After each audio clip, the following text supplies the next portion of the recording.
Is the current Israel and Iran war part of Bible prophecy? Well, let's start with some background. All of Israel's neighbors wants to destroy them. They want them removed from the Middle East. Therefore, many believe that Israel played a role in the Arab Spring, that did not occur organically, and that Israel played a role in the US Great Britain invasion of Iraq. And the aim there, the goal is believed to be to remove the Islamic threat to ensure Israel's survival. With Iran, they there are two sets of Islamic beliefs or interpretations of Islamic prophecy which does not appear in the Quran. In the current Islamic leadership in Iran, the belief is that the Mahdi has already come and that they need to conquer Israel for the Mahdi to appear. He's currently in hiding. Now, many believe the actual political game here is that Iran will conquer Israel and then declare their leader as the Mahdi, which will give him influence over all the Islamic populations across the world.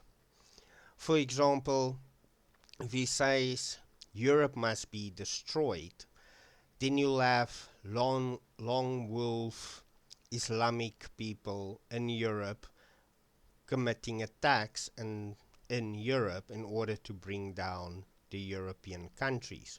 And Europe, of course, imported vast number of Islamic peoples, making them very vulnerable if Iran should ever conquer Israel.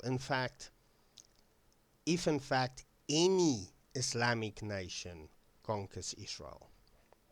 The thing is, once Islam, the whole prophecy on regarding the Mahdi is that he will conquer Israel and then he would put all the Jews living in Israel to death by beheading. This can only happen if there is a Israel.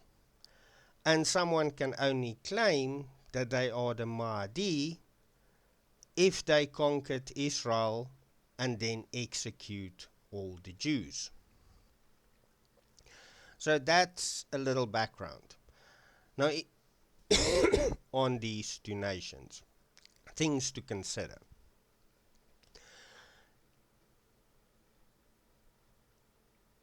Now, there's also a Christian prophecy called Gog and Magog, where Iran is one of the countries that invade Israel.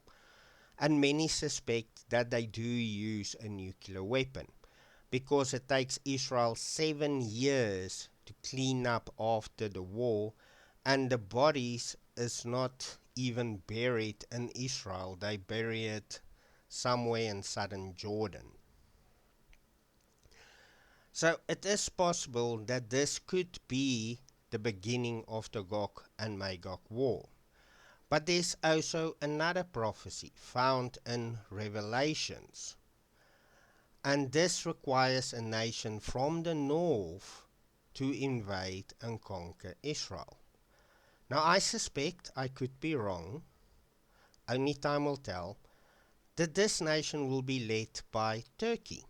This invasion will be led by Turkey. And Turkey has now have a puppet government in Syria, which is under the Turkish control, giving them a border with Israel. There are elements within Turkey that would like to re-establish the old Ottoman Empire that was destroyed by the West during World War I and broken up into pieces. Now, obviously, if Turkey should be able to conquer Israel, it will give their leader the opportunity to declare himself the Mahdi. And then the whole Revelation's prophecy can play itself out. So we have two dynamics here.